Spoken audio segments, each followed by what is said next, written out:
Hi, again, my name is Jeff Greenberg, and we're going to be taking a look again here at Boris RED, and specifically in Media Composer. But if you're not a Media Composer user, that's okay.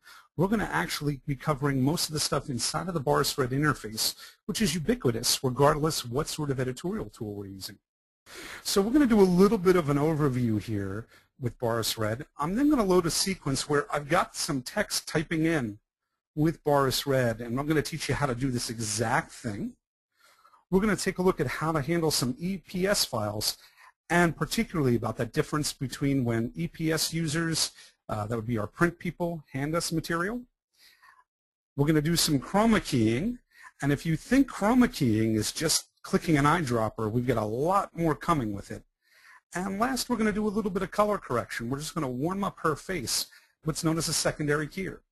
But I'm going to start off with just some basic text and some Boris basics here. And to do that, I'm going to go ahead and drag a Boris RED effect right onto my clip. I'm going to get into effect mode. For those of you who don't know Media Composer, it's modal. We've got to go ahead and invoke a mode. I'm going to launch the RED interface, and at this point, this is identical to whatever tool you're using Boris RED with, whether you're on Sony Vegas, Final Cut Pro, Premiere Pro, After Effects. Pretty much RED is going to look like this, and this is its default layout. I just want to call out a couple items to you. In the top left here, we have our controls. Whatever I'm touching, you're seeing those controls. So when I touch video 2, even though there's no video 2, it's changing to those controls. I've got my toolbar here in the center with a common set of tools, and they'll occasionally change based on some things I do in the near future. We have our actual composite panel. This is where we, of course, as editors or compositors, we see this all the time. In our bottom left, we've got our project window, and this is kind of a neat feature. This is a history window, and this is very much like Photoshop. You're able to sit back and see a nice long history and go forward and backwards based on your steps. And then we have our main timeline, and just a couple differences in our timeline. We can totally scrub across our timeline, but we can also use page up, page down buttons to go frame forward, frame back, which is very much like After Effects. So I just want to do a couple little basic pieces here, just so you have a little bit familiarity if you're a little new to this. And I promise for those of you who are really familiar with Boris RED, you won't hear much of this. I'm just going to go on for about 5 minutes about some 4 or 5 Boris basics, as I call them. The first thing is, at least as the default is set up, we're going to get 2 video tracks. Currently our video track that we've applied this on, and an empty track underneath. I'm just going to delete that empty track. I've just clicked on it and hit the delete key. While I can create specific tracks here under the track menu, you'll see this concept that there are shapes and media. The basic concept in Boris is any given track is a shape, one of these 8 main shapes, with the main one I tend to use being the 3D plane. But we also have media that gets mapped to that. So for example, if it's a 3D plane, I can map any of these items. But for example, if I were to have an extrusion, I can't map as many types of media to the face. And we'll see how that works as we go. Right now, when I take this piece of video, when I roll it open, you'll see there's the actual track, and you'll see there's that face or the media of that track, which is V1. I don't know if you saw that. Let me do that again. Let me click on the video track. Notice the controls in the top left. Notice when I go ahead down here to the face, those controls change. So you're going to see that a lot, and the key for that to switch to the face is the letter F. I'm not a big fan of having to memorize the way software works. I like those sort of mnemonics. So it's F for face. It's also this tiny little button right here next to the R for reset. So I'm just going to do a little bit with text here because it's a lot of what we're coming to Boris RED for. And I'm just going to go ahead here and add, well, let's do it a different way. Let's go up to track. I'm going to add a new shape and add a 3D plane. And I can change what this face is. There's nothing on V2, so it's black. When I click here on V2, you'll see I can pick any of those different types of media. So I could make it a natural. There we have some wood, and we can make that look a little bit sexier if we want later. We can pick a gradient or a color. but the one I'm going to pick for the moment is text. And I'm just going to do something a little bit basic with text. I'm just going to grab this and make this a little bit taller. I'm just going to type in Boris RED 5. My text has already some stylizing to it. I'm just going to hit the reset button. And there it goes. It's been reset. So if you're not used to text here in RED, what the really neat thing is down here on the left are these tabs that allow me to do really fairly sophisticated control of my text. Let me hit the update button. So there's my text nice and visible. I can, of course, choose fonts. I'm going to pick everybody's favorite font. That'd be Arial Black. It's everybody's favorite font because it's very readable. I'll hit update. But I'd like you to see down here, while I can change the fonts the way you would expect me to, or be able to type in a specific font, I can also hit this big button here to just say, bring down the scale a little bit, and I'll hit update. So it becomes a very quick way for you to expand or contract the size of your text. And if you have a font, for example, that doesn't have a bold or an italic, Boris has these really nice faux bold and faux italics that you may not even remember used to be part of every text generator on the planet in a word processor.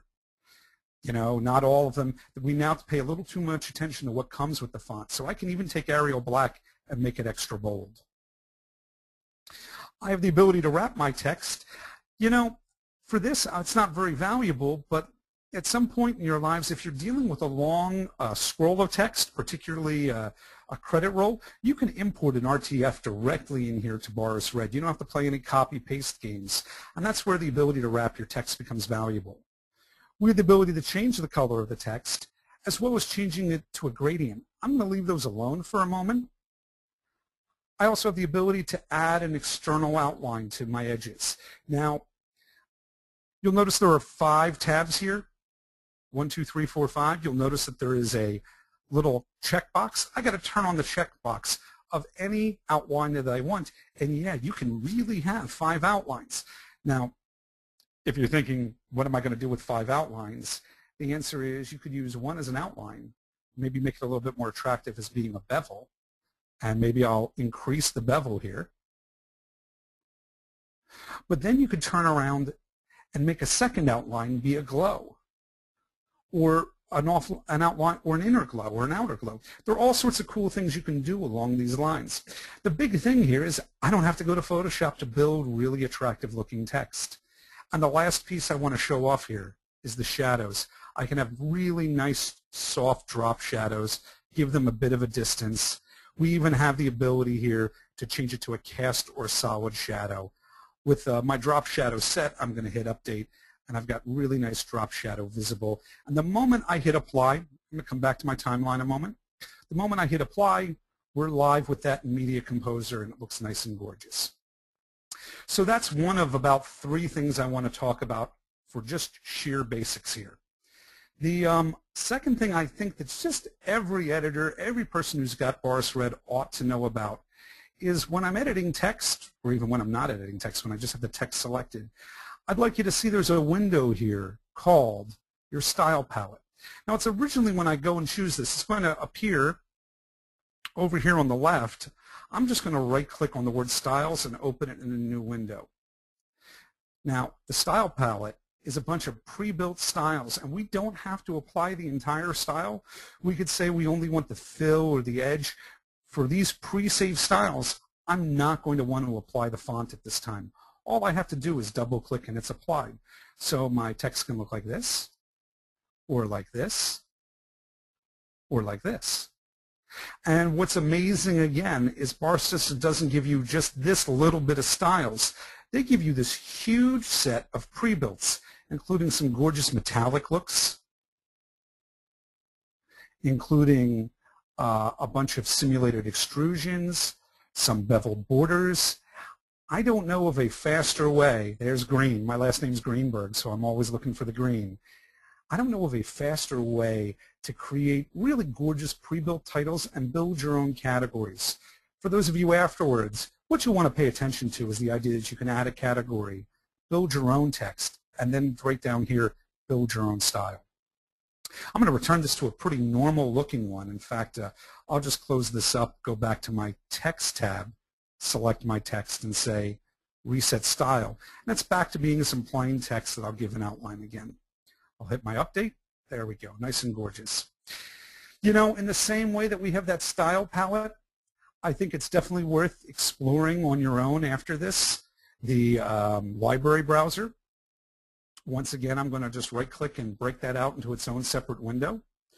The library browser is this amazing set of pre-built everything that you could want ever in Boris RED. For example, there are things here like pre-built charts. If you do not know that Boris RED can build animated charts for you, it can. Wow, I built these all yesterday. I had really nice looking pre-builts. I'm just going to build this one category here. Yep, I'm going to generate thumbnails. I want you to see what I did there. I click this button here, and what it'll start doing is it'll start building thumbnails for a given category. Go ahead. If you do this at the very top, if you do this here, it'll rebuild everything. I just want one of these built right now. So I'm going to say go ahead, animate them, actually build them. There we go. I'm not going to build a lot of them. I just want to build a couple so you can see what they look like. This whole thing takes about 20 minutes or so on your own system. And what you'll see here is I got all these sort of pre-built animated bar charts ready to go, kind of pre-built animations so I know what they're like. They're pre-built bar charts, pie charts. Down here under titles, there are these gorgeous animated texts that are already animated in, animated out. Here are a whole bunch of lower thirds. I'm actually going to build the lower thirds here for us for a second. And all we would have to do is double-click to activate one of these. And I'm going to go ahead here and just double-click this lower third, red. I'm not going to save what I've got here. And it's become a lower third here in the background. So that's kind of the real basics I wanted to go over. Let me go ahead and apply this. I'm actually going to cancel this because I want to get into something a little bit deeper than that. But the big things I wanted you to hear as a walk away is when you go ahead and you invoke RED, the way the interface is set up and built. And once you see the way the interface is set up and built, I think it's worth, especially when you're working with a lot of text, to pay some attention to the style palette because you've got tons of pre-built styles. I think it's very, very valuable to go ahead and build your library browser. The library itself is one of the great hidden secrets. Anything that you ever build that you love, that you want to reuse over and over again, under your file menu, you can actually save the project copy to the library. So you don't have to rebuild complex work over and over again. All right, so with that being said, I want to get to the other pieces of what we were doing. And I'm going to start off with this piece of parchment text. So I'm going to remove the effect in a second. But basically what we're going to do is we're going to take a JPEG, import it into RED. We're going to create some text, and then we're going to use the text to actually cut the JPEG. I want you to see what that looks like. So here I've got that JPEG here. It's called Parchment 05. I'm just going to hit the space bar. This is quick view in the Mac OS. You can see what that looks like. We're going to go ahead and bring that in. I've already done all the hard work of rendering, so let's just lose all my hard work. I'm just going to remove the effect. Here we have a background. This background will eventually be replaced. I'm just using it as a placeholder. I'm going to take the Boris RED filter, drag and drop, get into effect mode, launch the interface, and here we are in the Boris RED interface. So everything else I do will be in here at this point. Again, if you're using a different NLE, this would be where our area of comparison is. I'm going to go ahead and up to the window menu, point out something really new in this version of Boris RED, and it's the idea that we have a whole bunch of pre-built workspaces. And I've been working under what's called the standard, but I'm now going to switch it over to the single comp workspace. It gives me a little bit more space to work with. And I do notice here that while I can zoom in and out, I would like this to really fit the screen perfectly. So I want to teach you another neat feature of Boris RED. You'll notice here under the preview menu, we've got the ability to set the scale to fit, but there's no keyboard command to it. And I really have, this is one of those things that I use all the time for RED, is I'd like something to fit as large of a space as it can. So I'm going to go ahead and just under the edit menu. For you Macintosh users, normally you'd find your preferences under the application name, but since we're inside of a host app, we're going to find it under the Edit menu, which is where you find most of your preferences on a PC. I'm going to go ahead here and go to my shortcuts. I'm just going to dial open to the preview, and I'm going to scroll down to the scale. And right here under scale, you'll see I've got the fit. And I'm just going to click in here once, press the F1 key, and now F1 will set my screen to fit. I'm going to tell you on a PC you can't use the F1 key because it's usually the help command. So now I'm going to come back here, hit F1, and it fits my screen nice and perfectly. So this is, again, one of those neat new features along with this idea of different workspaces. I'm going to set my workspace, as I said, as a single comp window. And it's because while RED can work with multiple compositions, we only can really pass one composition back to our nonlinear editing system. This is kind of sort of the way After Effects works. Under my project window, we can have multiple compositions. But realistically, when I'm working in my NLE, when I'm working with Boris like this, I'm really only going to have this one. So I'll keep the history available here. So we need to add our graphic. You'll notice that there are all these quick little shapes that can be pre-built for us. For example, if I wanted to do a Bezier drawing, if I wanted to just change this to add a color background to this, I'll just press that, boom, we get a solid color. That's already set for us to select that color with the eyedropper or by clicking. I'm going to delete that solid color. Across these, the one I'd like to use here is Add Image Media. And there's my parchment. And when I bring my parchment in, I just want to kind of mention here, this piece of parchment is coming in as its actual size, 1364 by 1965. For those of you who are used to Media Composer, one of the cool things about Media Composer is anything that comes into it gets handled by the Avid, becomes, if you will, video media. Now, the cool part about that is Avid does all their magic media management underneath the hood. The only negative is we can't get to the full resolution of elements like this, and we really need outside pieces of software. So, for example, in Media Composer, I really suggest for panning and scanning stuff using the BCC pan and zoom, or here inside of Boris RED, you can do that same sort of pan and zoom. Now, right here, I'm not going to pan and zoom this. I want to bring this in, but I really want it to match my composition. So I'm just going to change its aspect. Normally, everything is in square pixels, but I'm just going to force it to fit. And boom, it just fits the project for me perfectly.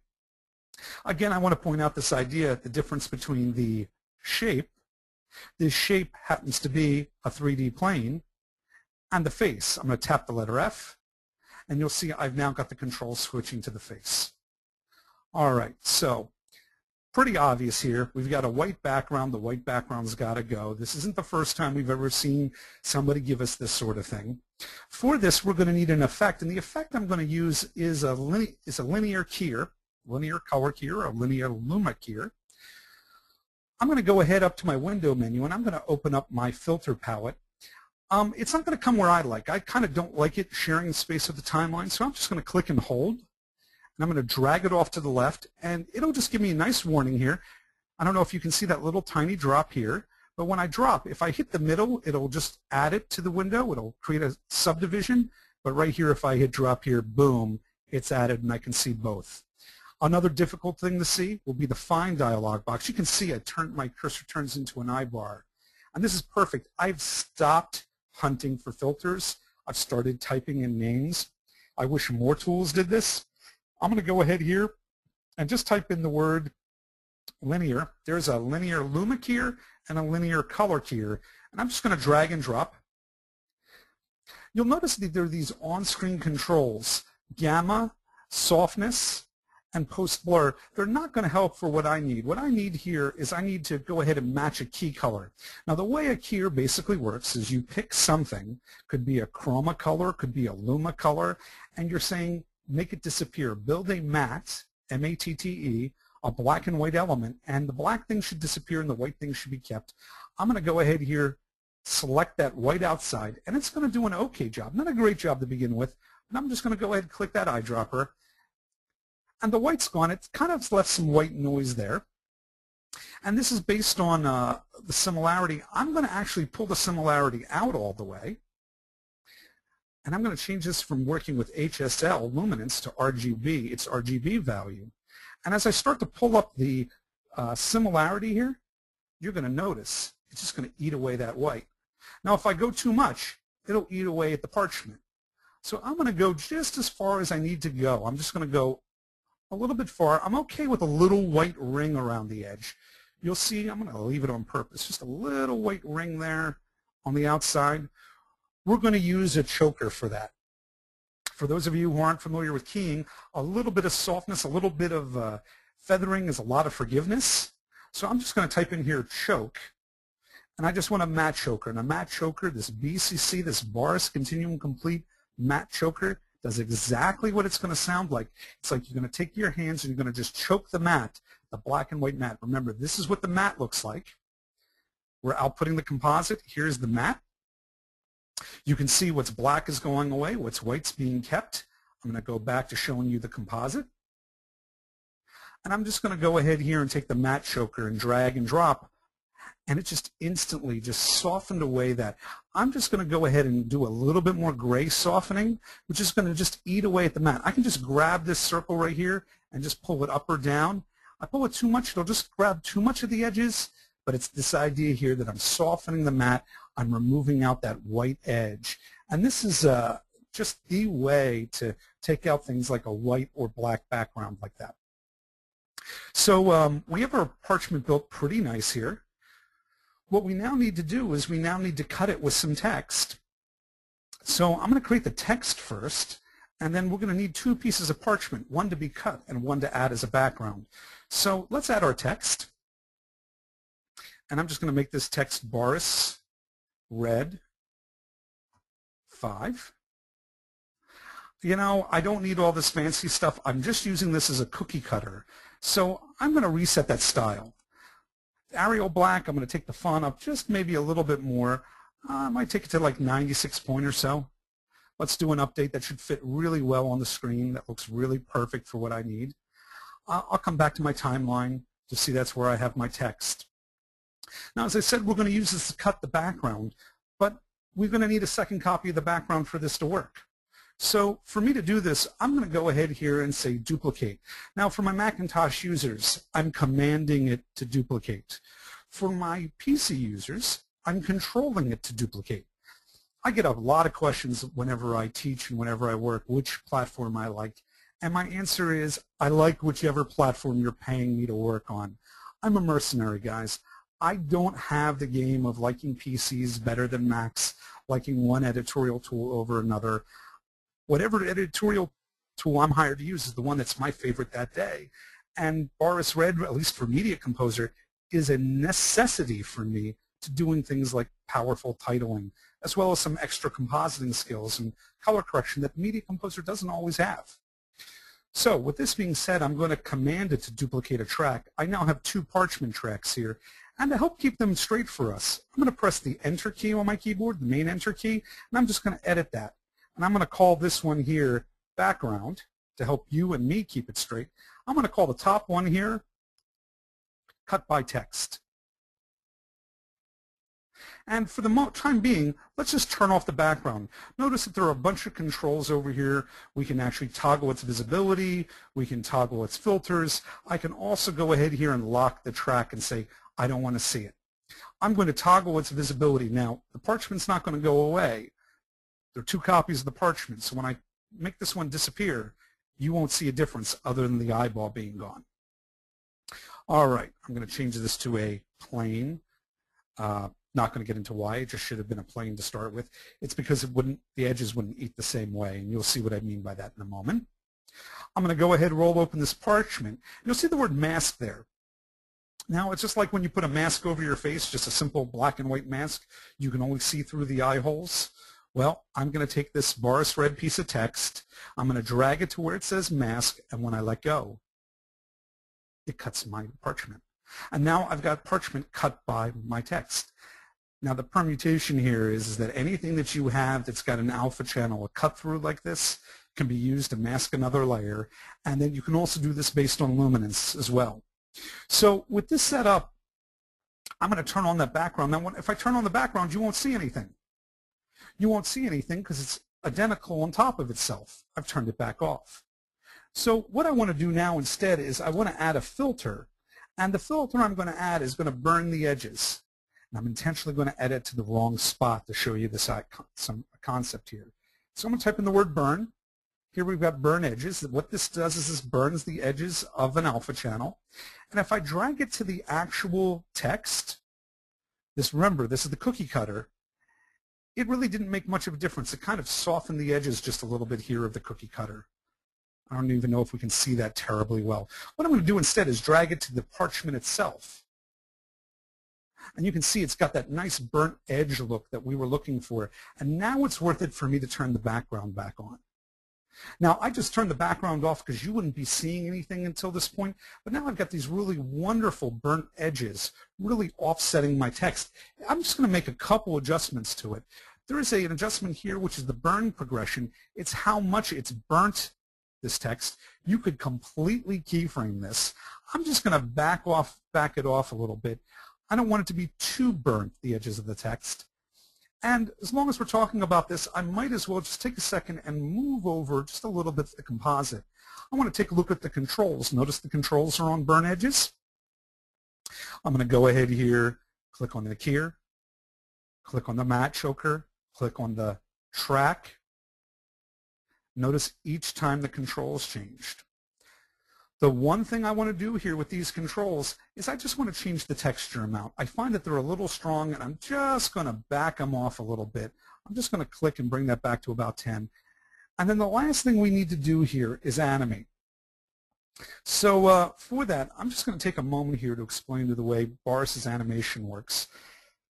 And to do it, let me turn off the background. Let's just have the text physically visible. And you'll see I've got its positioning information up. So the way animation works here in Boris RED, the way it's always worked in RED, is a little bit faster and a little almost in some ways counterintuitive unless you have somebody show you this. The deal is that there's a little key down here, and when the key is set to clear, or what's known as static mode, anything you adjust, if I grab this and I move it somewhere else on screen, it's just going to stay there. Of course, I'm grabbing the wrong item. Let's do this actually with the background for this example. Let me do that with the background. If I just go ahead and I move it, it moves that element. It just keeps it there. And you'll notice there's this sort of dash, dash, dash, dash up here. This is because it's said to be constantly at that position. The way if you want to animate something is you can do one of two things. You can turn this key on. Notice it's red. And what red means is anytime that you adjust it, it's going to get a keyframe, even if you can't see it. So when I take this and notice my playhead is no longer at the beginning, if I just grab this and move this, you'll see a key was formed automatically. Now, those of you who are Avid users, your instinct would be to go ahead and touch and adjust stuff, to go ahead and touch the keyframe. And I'm going to tell you that you shouldn't. There is a really cool thing here called a Smart View, and I'm going to press the button for it. And what it's going to do is it's going to just show you what elements that have been keyed. And you'll see here, the only thing that's been keyed is the transformation. That's the position of that element. Now I'm showing you that because that's one way you can work. I'm going to reset the position of this again. I'm going to turn off that key because I really want to animate the text. Let's turn that text back on. And let's get the actual text layer. So I'm going to roll that open. Remember, it's in the mask. There's the actual text layer. Now, this would allow me to move around the text itself. If I go ahead and I grab this and I move this, I've now grabbed the wrong item. I'm going to hit an undo. I've got the text selected. I'll just move its vertical position. You can see I'm moving the text up and down. Once again, I'm going to reset that positioning. This is the face of it. Sorry, this is the shape, the actual track. Remember, it was the 3D plane. But this is the concept here in Boris RED. The big concept is the idea that we have faces with different controls than shapes. Closing this up just for a moment. Now for the parchment, when I tap the letter F, there are no real controls for the image media. F again brings me back to the shape. But when we talk about text, when I tap the letter F, there are a whole bunch of controls. You could conceivably animate things like the tracking or the leading or the tumble of the letters. But my personal favorite show-off control here, when I've got a piece of text, when I'm on the face of the text, is the type on. The type on literally will type on my text. But remember, I've got that key off. When I'm starting to animate here in Boris RED, the first thing I want to do is just come to the interpolation switch and tell it to be an ease in and ease out. And after that, it's just going to do all the animation for me. For those of you who are used to, say, After Effects, this to me is kind of like the equivalent of touching the stopwatch. I'm going to take the type on to 0, and as I pull it back, you'll see the text is disappearing. And then I'm going to move, say, a second or two in. And I'll take that type on all the way back to 100%. Now, I had to do nothing for this. All I had to do was place my playhead at a moment. I didn't have to touch a keyframe. It automatically added keyframes for me. Now, I could hit the space bar to play it, and it'll do a very slow RAM preview. I'm just going to stop it. You can see it beginning to bring in the text. There are two clever things I can do to get a little bit better performance out of RED. And the first is I could actually degrade the playback here. I could just make this draft quality rather than high quality. And then the other thing I could do is I could lower my resolution to half resolution. Now, since I'm not at 100% of my screen zoom, it doesn't have to worry about as many of the pixels. And when I hit the spacebar play, it actually will sit back and move through that time period faster. I'm going to hit that spacebar stop again, because I'm going to come back up here and just show you the concept of previewing to RAM, and particularly at half or a quarter rate. I'm going to go here at just a preview to RAM. It's Command 0, and you'll just start to see it fills up those little dots at the top as it puts this into my RAM. And when we get to that second keyframe, and I may stop it before then, the whole idea here is that you're going to get real-time playback based on the RAM in your system. So this is the time where if you don't have at least 4 gigs, you're going to want to get 4 gigs. And if you have 4 gigs, you're definitely going to take it even higher than that. Because I believe on the PC we can go 64-bit, which means RED can really address however much RAM you have in your system. Now, regardless of what I happen to have my resolution set at, when I hit apply and get back to my NLE, its resolution will be full quality based on my NLE settings. When I go to render in my NLE, it'll give it to me in full quality. I'm just going to go ahead here and stop this just as it gets to the last letter. And when I go ahead and I hit play, you'll see it plays back in real time. And I can hit the apply button, and boom, it's live inside of my NLE. I said, boom. Oh, we're not seeing it. Of course, why not? Because we've got to be moved in just a little bit so we can actually see the text come in. So that was a really clever little thing I did. I just want to review the two big concepts I did. First is I used text in a shape track. Let's open up the interface and take a look at that. So you'll see here I use text and I use it to mask a shape. And then the other thing I did was I used a Chroma Keyer and a choker to take the parchment, which had a white ringing edge, and I removed it. I don't need these background video tracks unless I want to keep them. I'm going to just delete video 1 here. I'll delete video 2. I'm going to add a solid track here, a color media. And of course the color I'm going to change it to is the color green. I'm changing it to the color green, lower, darker green please, because my last name is Greenberg, and I just kind of do everything in green. And I'll hit apply and boom, it's live there. Whoops, where's everything? Got to change the track order. The solid color was on top. I'm just going to drag it to the very bottom of the stack, hit apply, and there we go. It's live inside of our editorial interface. Okay, so I'm done with text here. Yeah, and Rich has made it back. Good to see you again, Rich. I'm going to go ahead and open up some EPS files here. So for those of you who've worked with EPS files, who've worked with illustrators, you'll find that you run into this kind of couple problems. Sometimes the logos they give you are really, really, really small, and they're meant for print. Print people usually aren't thinking about video. And sometimes they're tremendously complex. Take a look at this. This is a great one, but they've also included the white background. We're going to bring both of these into RED, and we're going to see how we can animate them and extrude them pretty easily. And I'm going to start with the Adidas logo. So let's take the Boris RED filter. Let's get into effect mode. Let's open up our interface. Here's our red interface. I'm going to bring in an EPS. I don't need video too. I'm going to bring in an EPS file. Again, just so we see the idea, I could manually add a track, or I can add the specific type of media I want. But I'm going to do it just down here. I'm going to press EPS. Instantly I get a track. I'll pick the Adidas logo. Now, you can't see the Adidas logo. It's so small. It's kind of right here in the center, and I'm just going to, let's up the quality here and up the resolution just a little bit. I'm just going to go ahead and turn off the background. There it is. Real nice and tiny. I could scale this up, but scaling it up really is just blowing up what I have. Now, it's going to handle it as a raster file, but I kind of want to show you that there's some editorial ability we have, even with it this small. Let's zoom in on it a little bit. I could have just hit H for hand. That's right here, H for hand. And I could just grab and move around the screen. So there's my Adidas logo. What I need to do, though, is I need to edit it, and it's telling me it's an EPS. It doesn't give me the ability to really edit or make changes. Well, it does if you change it to a spline object. And that's kind of the big message here I want you to hear, is that when I have EPS files, by switching it to a spline object, when I click on the face, this time instead of hitting the letter F, I'll click the toggle button. My tools have changed, and I get the hollow arrow. And this hollow arrow allows me to select one of the shapes, or Control-A on a PC or Command-A on a Macintosh, select them all, and I can hold down Option and Shift, grab a corner, and scale that shape right up.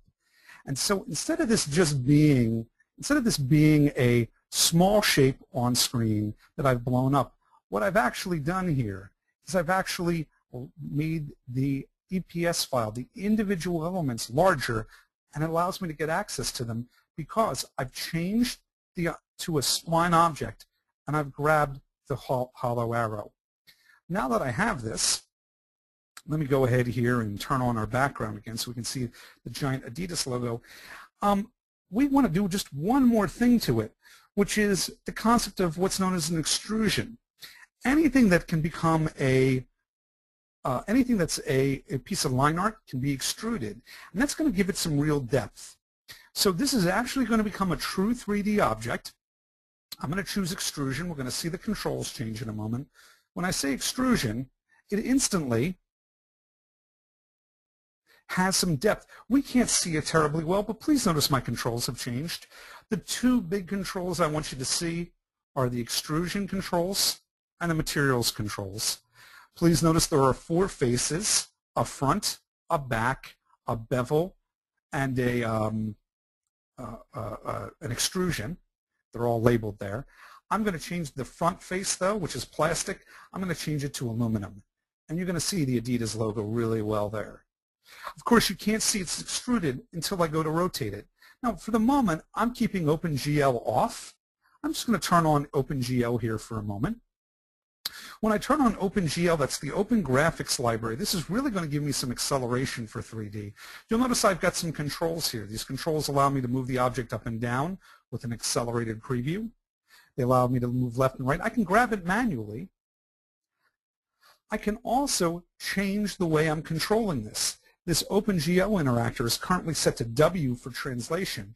Just like when you're using your editorial tool and you're using JKL, I'm able to use here the letters W, E, and R, and it's the letter E I want, the rotation one. And I can grab this text. Remember, this is a flat EPS. Suddenly it has this gorgeous depth to it.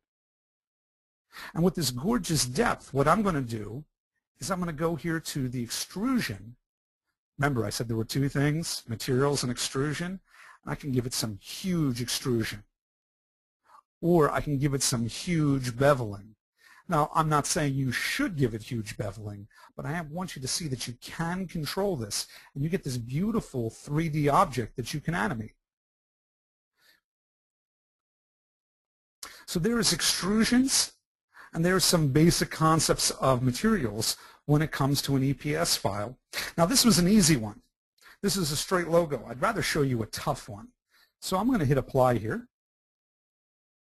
I'm going to go ahead to the second piece. So I have this halfway done. I'll explain why I have it halfway done in a second. We'll probably use it. I'm going to once again add my red filter, open this up, launch the interface, take a little swig of water,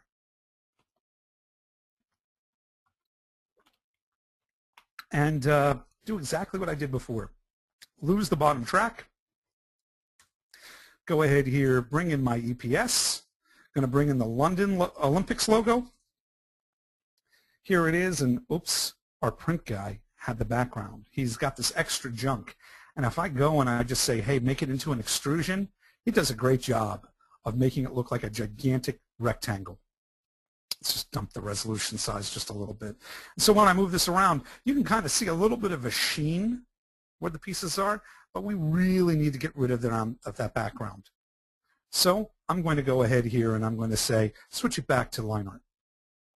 And just like we did before, I'm going to go ahead here and do exactly the same thing of changing. I'll close it up so you can see how I do it. I'm going to change it to a spline object. I can also do that with it rolled open. Under the face, F for face, I'm going to change it to a spline object.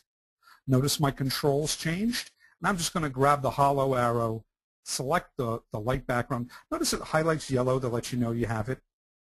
And I'm going to hit the delete key on my keyboard, and it's gone. That's great, right? No, it's still broken, everybody. I go ahead here and I say extrusion, and everything gets extruded. And oops, it's not doing the ring. Well, it's doing the rings. It's just everything is kind of mashed together. So it gets a little bit more complex at this point. I think that's a perfect thing for us to see in the real world, that kind of the way that we would handle something like this is we'd end up duplicating it. I'm going to duplicate this twice. I'll begin to build some of the duplicate, and then I'm going to skip ahead. If you've ever watched a cooking show where they put all the ingredients in and then they go to the oven next door and everything's finished, I'm kind of going to do a little bit of that. But I'm going to once again do some duplication here. Command-D duplicate or Control-D duplicate on a PC. On the bottom one, I'm going to go ahead here and hit the Enter key and just rename this to shapes, because it's just going to be these kind of weird shapes we're going to keep. I'm going to go to the second one, and I'm just going to go ahead and say London. And on the top one, I'm going to hit the Enter key, and once again, just put this rings. Now, the reason I'm doing this is to make my life easy, to make it easier for me to make selections. So I'm going to do the shapes one just to show you how difficult it really is. And then we'll come back and we'll see it already finished baking. So I'm going to just close up the visibility of these items. So the only one I have visible is the shapes. And again, I'm going to tap the letter F or hit this button to come to the face track, because now I can grab my hollow arrow and make selections. And I'm going to start deleting the word London. And yep, I got to do every letter individually. And yep, I'm going to delete the rings. And the rings, these rings are made up by like 3-4 different rings here. And I would have to do this for the London track. I'd have to delete the other pieces. I'd have to do this for the rings track, delete the other pieces. I don't think it's worth it for you on a webinar to sit through those. But that's basically the idea, is that I would do each of them one at a time. Now, as I said, I cheated. I have this pre-baked. Just like the idea earlier that we can save a copy to the library because we want to reuse it over and over again. I've got this project already set up. I'm just going to go ahead and open up this project. I'm not going to save my changes. I have it already imported and separated. And so it's almost going to be exactly what you saw before. In fact, you probably couldn't see it changed. But I now happen to have the rings as a separate element, London is a separate element, and the background is a separate element. And that's all you would do with somebody who had already given you a pre-built EPS, is you would separate it here inside of Red like this by duplicating layers so they're individual elements. With this now separated, I can sit back and I can take all this and I can make them all extruded, and then I'm going to give them all a different material. And I'll take the words London and I'll take the rings and extrude them a little bit extra so they really stand out. So let's just take the background first. We're going to go ahead here. Let's take this and we're going to make it a 3D extrusion. And I'm just going to go to the materials and I'll pick aluminum's perfect. I'm going to go to the word London. I'm going to say make it a 3D extrusion. Now I've already changed the material for this prior to this, but so you can see again, I go to the materials tab and I can pick a different material. I'll pick for this one, say copper. And then I'm going to go to the top one, the rings. Once again, I'm going to change it to a 3D extrusion. And I can go to my materials and pick a material so we can see the difference of them. I'm going to go ahead here and make this one gold. Now with these all set, the only other thing that I would have to worry about or look at is you'll find that smaller items like the rings and the word London, you'll find often that in their extrusion, I'm going to reset this pane here, you'll find that they're not as extruded and their bevels are a little harsh. I'm just going to back off the bevels. I'm just going to take the bevels down a little bit less. I'm going to take the extrusion and make it deeper than the default. I'll make it at 7. Now, in a moment, I'm going to rotate all three of these objects, and you'll see London poking out the back. I'm going to do the same thing with the rings. I'm going to go here to the extrusion, and I'll set it up the way it should have been. I'll reset it, and I'll just back off its bevel to about 0.1. It's almost invisible at that level, and I'll increase its extrusion to about 7. Okay, so I can now rotate any one of these 3D objects. I can rotate the rings. I can rotate the word London. But what I really want to do is I want to kind of rotate them as a singular object. There's a real powerful feature in RED, and it's kind of a concept of folders, but they call them containers here. And there's a title container that we can use for text. Allows us to do a lot of quick and easy animations of text. There is a regular container that you can just put objects in and manipulate them together. But in this case, because I want these items really to intersect and interact, I'm going to make them a 3D model container. Now, the moment I do that, we're going to see a lot of the controls disappear here. Add 3D model. And they disappear from any one item, like the rings. You'll notice there are no more tabs here for things like light or camera, because this container controls all that. But now that I'm on the container, I can grab my rotator here. And you can see my object has depth. Let's see the back of that. Let's extrude them just a little bit more. You can see how they're kind of sitting off the surface. For those of you who don't have terrifically powerful OpenGL cards, but I think everybody does at this point, you can use the Command or Control key, Control on a PC, Command on a Mac, to rotate these from the edge. You can also do that from the top. And all I'm going to do here with this tilted down is I'm going to take the rings, and on the extrusion of the rings, I'm going to go ahead and extrude them way the hell out. And you can see now as I rotate this around, whoops, undo, I was rotating the rings, not the container. I've selected the container, hold down the Command key, and as I rotate, you can see the rings are standing way off the background. They're really visible, sticking out the back of my object. And that's what you would need to do to give it that right sort of depth. Now, the only thing we have left here to do is a little bit of animation. So I'm going to reset the container. I'm going to go to the first frame of the container here. I'm going to say I'd like to animate the Y rotation. So I'll just say ease in and ease out. It's like hitting again the stopwatch inside of After Effects.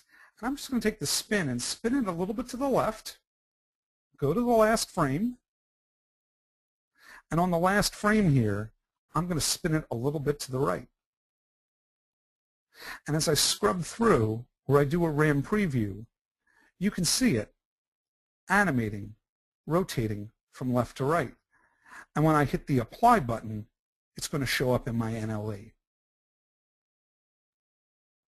Boom, there we go, and there it is in my NLE. So the big message I want you to walk away with about EPS files is this. Again, it's this idea that you can sit back and change any EPS file to being a spline object and having the ability to edit it. You can change it to a 3D extrusion from 3D line art so it can have depth. And particularly, it's the concept of an extrusion and a material. And then the last is that you can use a 3D container to manipulate multiple 3D objects as a single object. That brings us to our last two pieces. We're kind of off the 3D market for a bit now. We're going to take a look at some Chroma Keying. So here I've got a Chroma Keyed model against our bridge. I'm just going to remove the Chroma Key, the effect here. And you'll see there she is on a green background, my favorite color again. Yeah, it's really a bad joke at this point. I'll go ahead and I'll drag red on top. Notice I don't need it on both layers. Now, this is a little bit different in each NLE. But here inside of Red, inside of a Media Composer, when I jump into effect mode, when I launch the user interface, you'll see I have two layers here. I have V1, my highest layer, the track I put this on, and you'll see I have V2. Now my video 2 is one layer underneath the layer I put it on. So it's kind of the inverse of Media Composer. Notice Media Composer, I have V2, my top layer, and V1, my bottom. The way Red works is you put it on the highest track, and as you put it on the highest track, it looks downwards, and you can get up to 6 layers downwards, and you can always import other movies here into Red. So this is a pretty powerful way to get into to get around some Media Composer limitations of being able to handle multiple objects. So with this being set this way, I'm going to go ahead and do another workspace. Now, workspace I'm going to do is a workspace called here Filter Effects. And the reason I love this is this kind of gets me all set up, and it's got the filters real nice and convenient for me right here in the middle. So I can quickly search and apply them to objects. Now, for those of you who are dealing with the fact that there are more and more people editing, I don't think drag and drop makes you an editor. I also don't think dragging and dropping a Chroma Keyer makes you a compositor. I think adding the Chroma Key is the first step. What makes Boris neat is it gives you a nice set of alternatives of Chroma Keying. I'm going to use, I'm just going to type in the word key up here at the top. Here's my Chroma Keyer, and this might be an alternative. You might have a great keyer in your NLE, and this is just a nice alternative. And for a lot of us who don't bother to study the math the way Chroma Keyers work, or the way vector keyers work, this just becomes a real nice way for you to have an alternative. I'm going to drag the Chroma Keyer on here. There's the Chroma Keyer. It's going to let me pick a color. I'm going to take my eyedropper. I'm going to pick a green, not right next to her, but kind of nearby her. And it does an okay key, not a great one to start with, but it's this idea that we want to take a look at the matte. And that matte, we need that background to be black. We need the foreground where she is to be white. And to adjust that, all I'm going to do is pull up the lightness here. I'm just turning that background nice and black. That's the concept here when it comes to the idea of Chroma Keying. You don't need to worry about the outsides as much. You want to really get the inside of more than anything else. But this sits back and this gives me a very nice composite going. Of course, she doesn't look right. She still has some flaws to her. But I think it's kind of neat when you go and you look at the compare mode. Here's the compare mode in Boris. I'd like you to see a side-by-side. Here she is before keying and after. And also the one called just straight compare. The neat part about compare is you can grab the comparison line and you can drag it back and forth, and it's just going to, it feels like it's wiping the green behind her. I just think that's always kind of cool. But I'm going to set it back to off. It's not a bad key, but it's not a great key. And to make it a better keyer, we're just going to add, as we did before, with a little bit of softness comes forgiveness. And I'm going to go ahead here and grab the choker, just like I did before, and drag and drop the choker on her. And all I need to do with the choker is I just need to give it just a little bit of, let me make sure I've got the color choker. Wrong choker, Jeff. I need the matte choker. And I undo, wrong item. There we go. Color choker gone. Matte choker is the one I need. Drag and drop. There we go. I'm just going to up the gray soften. Now I can do this here. I can also do this interactively with the blue wheel. And I found that somewhere around about the number of 60 just softens the edge of her matte so it doesn't look like she's got harsh edges. Real golden rule in Chroma Keying is what you want to do is you want to sit back and just have a little softness, a little bit of blur at the edge, because like your eyes, they should combine a little bit. You shouldn't be able to necessarily see her as distinctly. Now, I think all this is great, and this is where probably most of you have stopped when it comes to Chroma Keying. And maybe you go, well, that's good enough, and it's not good enough for me. The real flaw about Chroma Keying at this point, if this is where you're used to stopping, is two things. First, she doesn't really match the levels, the brightness levels of her background. The second is the background really isn't interacting with her. So we're going to do both of those things. Let's get her to interact first. The filter that you want to learn to use for interaction is what's called a light wrap. And what a light wrap does is it looks at the pixels that are told to interact and it wraps it around our foreground pixels. I'm going to drag the light wrap down. Here's the light wrap. It's really not doing anything yet. And it's not doing anything yet because it doesn't know what to interact with. Notice it says here on the controls for the light wrap, use background track set in timeline. Now we got two words there, background track and set in timeline. I'm going to throw the switch. Use the background track. Now here under the light wrap, I'm going to roll it open. Remember it said set it in the timeline. You can see that there's a background right there. I don't want it to use the video 1.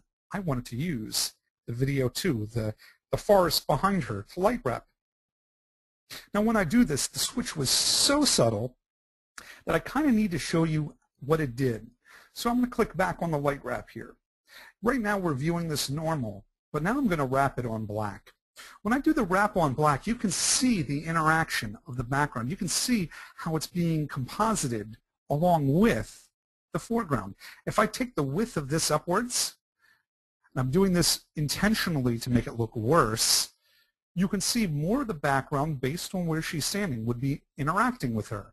When I take this back to wrap on, back to normal, you'll see that the background really is wrapping through her. Now, that width is a little bit much. I'm just going to back it down to a very slight value, like about 5. But it's this using the background track and setting the background track here to the background that allows me to get light wrap working. And with it working, let's just take a quick look at the compare. Let's do a side by side. You'll notice, let me bring this back to the first frame. I'm coming back to the first frame, or maybe I'm going to go to a different frame because I want you to see the light wrap really well. There we go. We can see that her hair is way lighter on the right side where it's interacting because the brightness, it would be the brightness on this side than her hair here. I'm going to go to another frame. You can see along her arm there's a lot more lightness interaction. So this is the advantage of using a light wrap. It really allows light from the background to overlay, if you will, our foreground element, helping sell the idea of our composite. Second problem, of course, is a little bit more difficult to deal with. Not everybody shoots, and her brightness levels just don't match the background. And it's really her mid-tone brightness. The filter we almost always look for this is what's known as a gamma filter. I'm just going to add gamma to this. When I add gamma to this, I can make it lighter or darker. I'm going to grab this and I'm just going to pull it upwards. And as I pull it upwards slowly, I'm just watching to where it feels like she's got the same general brightness of that background. For me, that was about like 1.19, 1.2. But now she at least feels like she's got the same luminance, the same brightness as her background does. This is an almost perfect key. I have one other problem, and it's a subtle, subtle problem. The problem is her color is off. Now, the only way to measure this is to measure on something gray. So I'm going to need an info palette.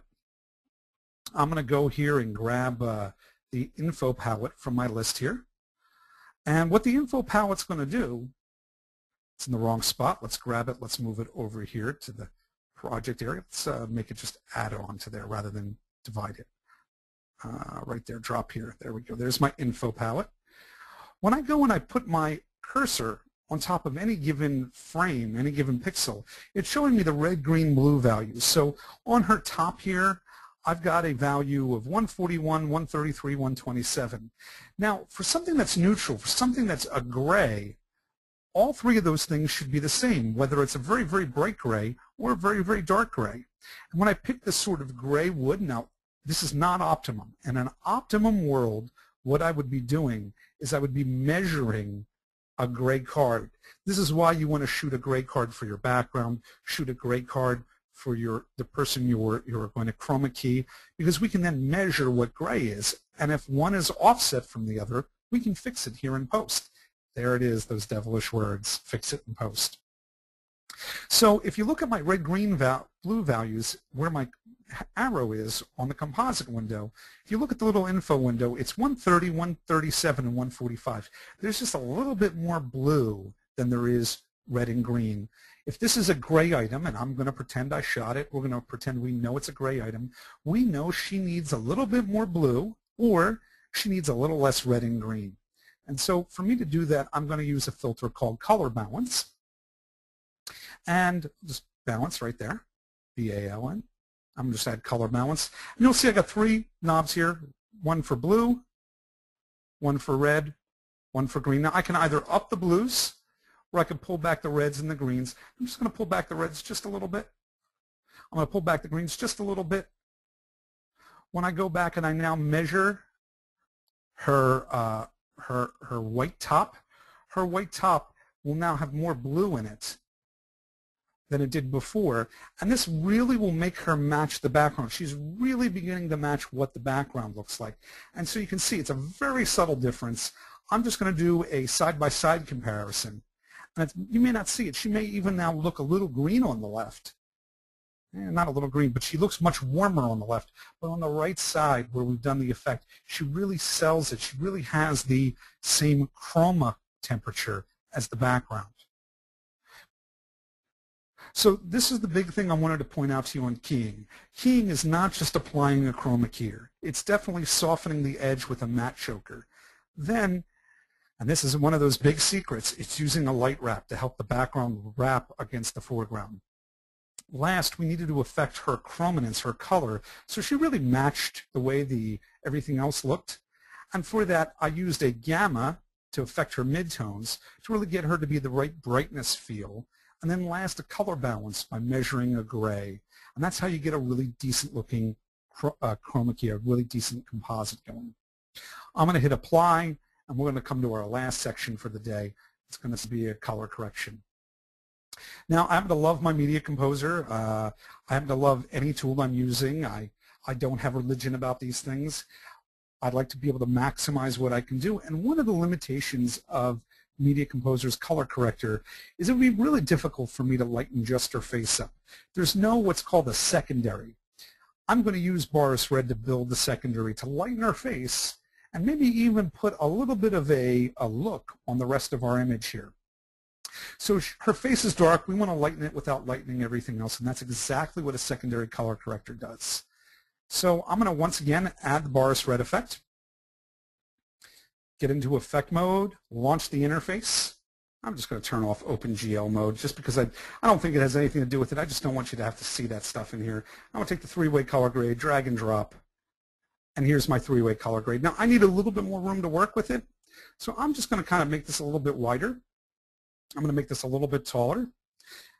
And you can see here's my 3-way color grade. So if you've never done any sort of color correction, I will, or you do very little, the one thing I'll remind you is you should always be looking at scopes, and preferably external scopes, which are really reading the output of your system.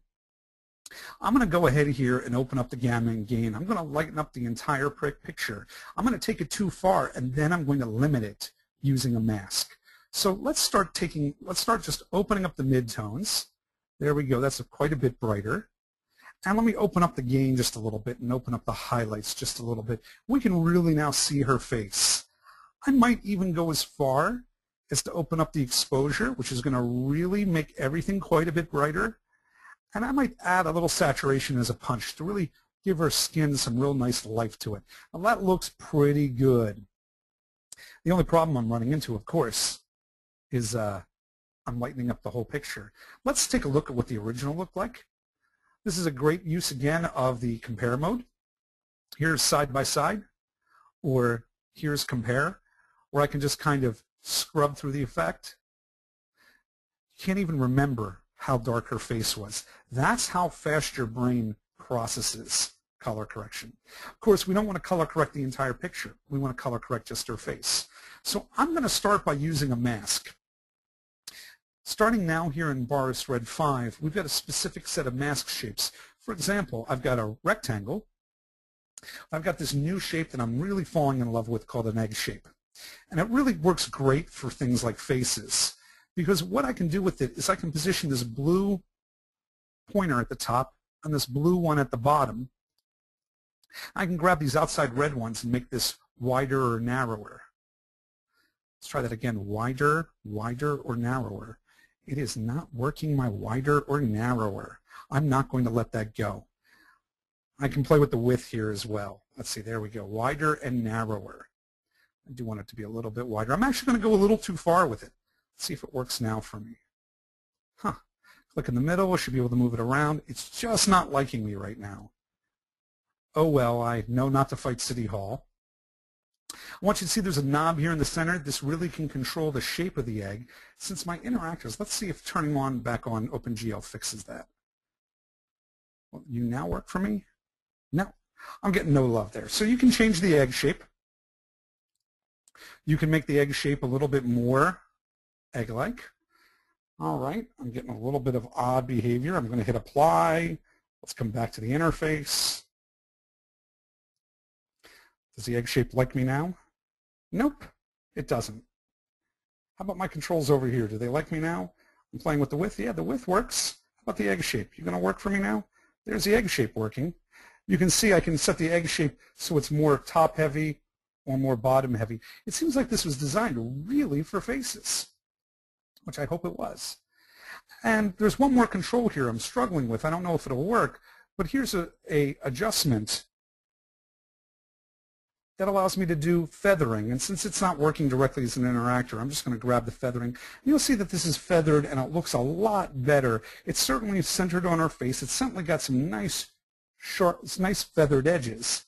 The only problem is it's way more than just her face. It's getting her face and still getting the background. If I turn off the overlay a second, see what I'm talking about? So this is where the keyer comes in. And this is really how you can combine the mask and a keyer. When I turn on the keyer, basically what I'm going to do is I'm going to pick something that sets for her face. I'm going to pick, say, one of these sort of brown oranges here.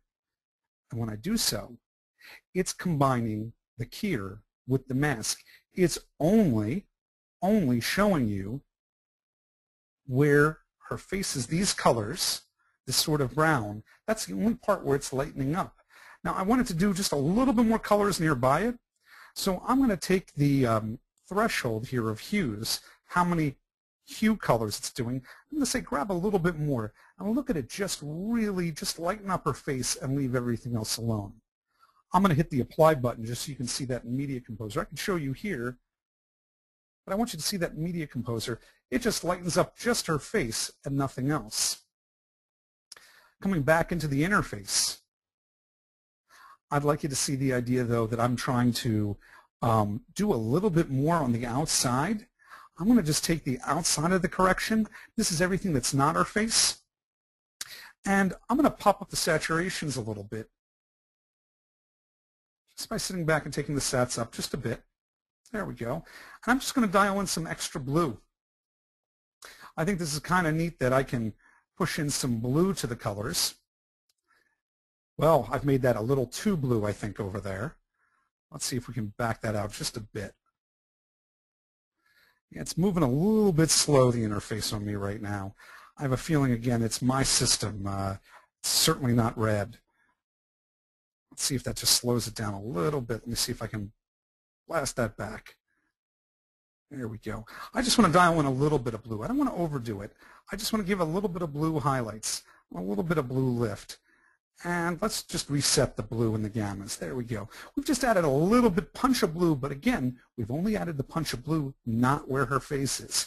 For anybody who's trying to do a look like Minority Report or a look like The Matrix, this is how they do it. They sit back and they get the flesh tones right, and then they screw up the rest of the picture to give them their specific look. But that's why everybody's faces still have nice flesh tones to them.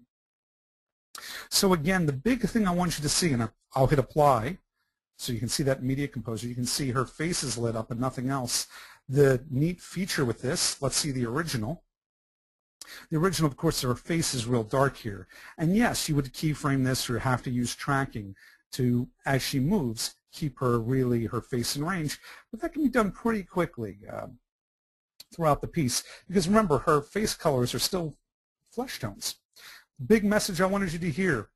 The three-way color corrector here, our three-way color grade happens to have on it the ability to use a mask.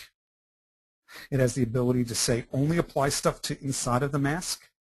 And then it can use and be combined with a keyer, a Chroma Keyer, that says only use the part of the chroma values I've given you, and when you have them both on, they combine.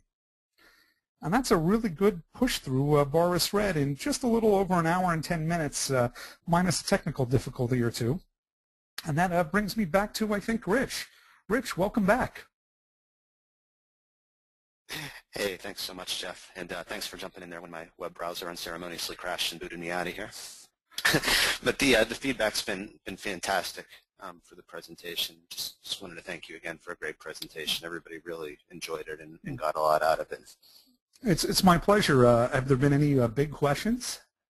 Yeah. There's been lots of great question and answers going back and forth here throughout the webinar. It's been pretty lively discussion. I guess at this moment I want to take care of a few housekeeping items, and then we'll jump into some of those questions. Sure. Among the whole group. First of all, I wanted to just announce who the winners of our raffle items are. And first of all, the winner of Avid Media Composer is Barry Bishop.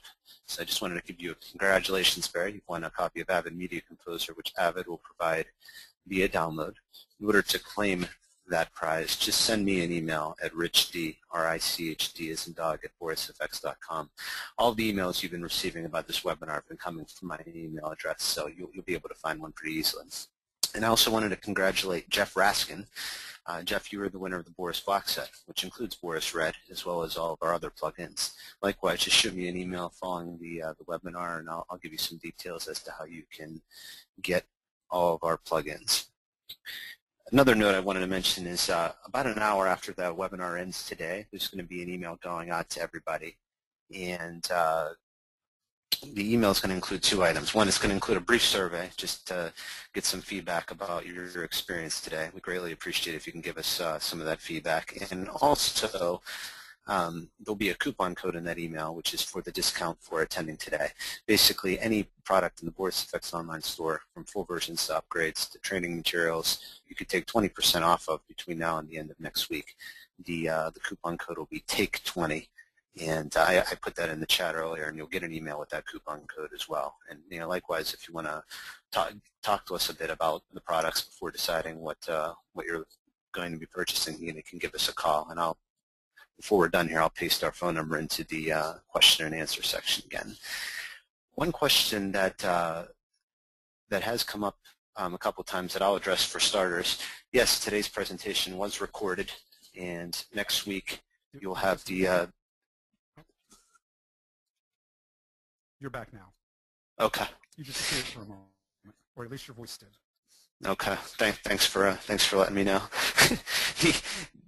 The webinar today is being recorded, so I know a lot of people asked me if they were going to be able to watch this next week or download it. You'll be able to both watch it online or download it next week, so stay tuned for our newsletter, and you'll get a link to watch it or download it next week. Before my browser crashes again, I'm just going to kind of go around everyone. All of the panelists now can see all the questions that are coming in.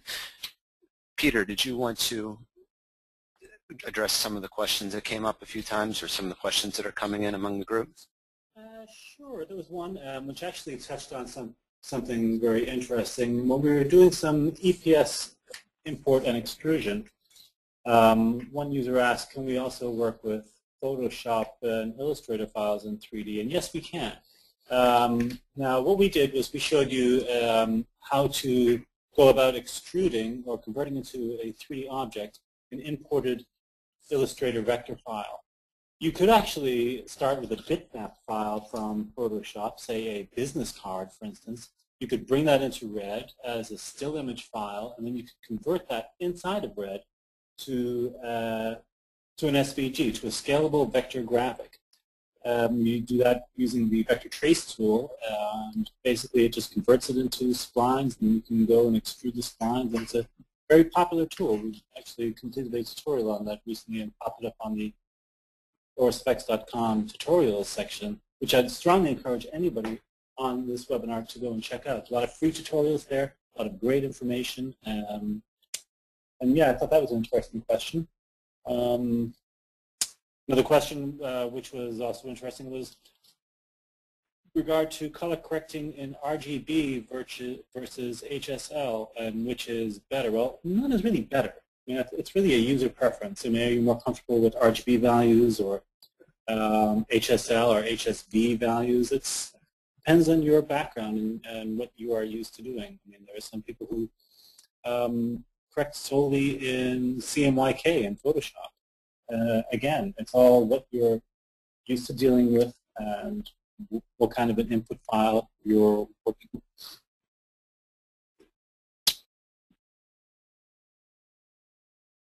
Another one there was about the Keyer. There was one user who asked, like the Keyer, can it work with masks? And I think I know where you're going with that. And I think the question was, can you produce garbage masks? And yes, you can. That's the answer. Because there's upstream and downstream masking built into RED, you could, for instance, key if you had a green screen, just say you had a green screen object like we had, and you wanted to remove the background, you can remove the background using the keyer and use the light wrap and use the matte choker and all that good stuff. Let's say there was a mic boom or another object which was not part of the green that you wanted to remove in there. How would you go about doing that? You would create a spline mask shape, a garbage mask shape, and drop this onto the upstream or downstream mask of the track that you're keying, and that would eliminate that object from the scene. So yes, we support the use of masks and shapes with the keyer. You know, one you definitely should address, Peter, is how Avid affects Avid letter F, letter X, and how Avid FX and Boris RED are the same or different products. Sure, sure. Avid FX and Boris RED are identical, as a matter of fact, except for the outer skin. Now, for anybody who's used Avid FX, they will certainly be familiar with all of the different parameters that Jeff has shown today, all the different features, with the exception of some of them, such as the new feature, which was a three-way color grade tool. That is brand new to RED 5 and is not in Avid FX. But most of the other stuff you'll see in there, all the basics that he showed you, how to use tracks, how to use upstream and downstream masks, how to change media, how to import an Illustrator file and extrude all of that stuff, and all the type-on stuff of the text. All of that's available inside of Avid FX, and you can do that right in the Media Composer timeline, and use the standalone version too if you want, and render out a file and bring it in. Yeah, and just in general, the currently shipping version of Avid FX is equivalent to Boris RED 4.3. So if you're looking for kind of the difference between what you currently have in Avid FX today and Boris RED 5, basically all the new features in Boris RED 5 are what is different between the currently shipping version of Boris RED and what you currently have with Avid FX. Yeah, another question that came up a few times, maybe a few of you might want to comment on this. Just in general, what's when would you want to use Boris Continuum Complete and when would you want to use Boris RED? And just some general, for somebody who's not currently using both of them, what perspective would you provide on that? Well, that's a very good question, Rich. I saw that somebody had asked what the difference was between them, and I would sum it up like this. Boris Continuum is a collection of filters that uses the host native interface. In other words, if you want to remain inside of the host, you don't want to go out into a different application or a different user interface, sure, apply a BCC7 filter to your clip, stay within the Avid, if that's your host, and continue working just as if you were in any effect. You're just basically in effects mode inside of the Avid. If you're doing some heavy compositing, such as multi-layered composites, if you want to do any heavy multiple spline masking, if you want to do any special EPS modifications, just like Jeff did with splines that he imported. All of these things will require that you go into Boris RED to produce. RED is, as I mentioned, it's a full-fledged compositor, so you will get tools such as the things that Jeff showed you today that will make effects possible that properly done inside of Continuum. So again, Continuum, set of filters, RED, full-fledged compositor. I hope that answers the question. Yeah, no, that's a great answer. And I pasted a link into the question and answer window there are a lot of the continuum effects are available and shipped with RED, and there's a link I just pasted into the question and answer one that it shows you what is in RED in terms of BCC filters. It's not 100%, but quite a few are available in RED. And as Peter noted, sometimes it's more convenient and gives you more power to use those BCC filters in the timeline, and sometimes using some of the extra tools in RED with or without those BCC filters makes more sense. So it depends on what you're looking to do. But a lot of customers use both and are happy using both.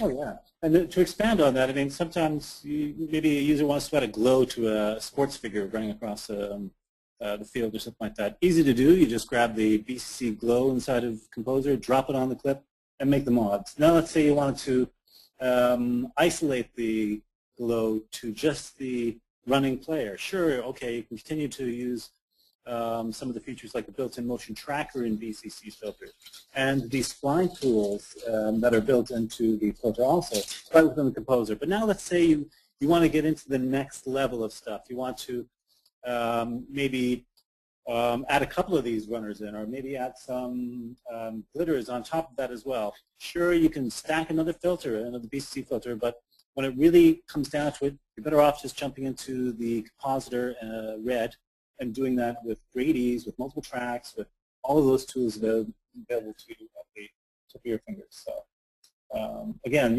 some people use them side by side, in the same sequence. It's just, whatever works for that particular clip that you're working on.